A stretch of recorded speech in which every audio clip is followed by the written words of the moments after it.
Kasi nga yung puso nyo totoo yun kapag nagiging mapagbigay ka, the more you give, the more you will receive sa true, yung blessing of money meron po dito. Hindi kayo mawawalan. Stay positive.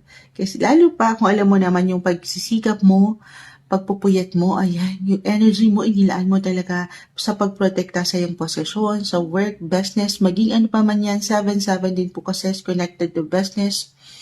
Hindi yan nabaliwala.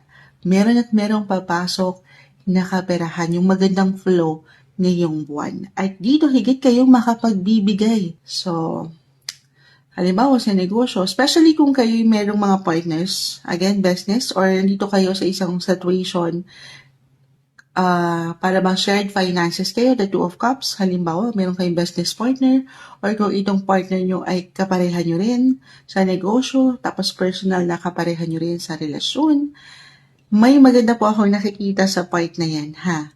May pagtutulungan din kasi. Meron at merong papasok, maganda yung flow ng negosyo, trabaho, i-claim na natin yan.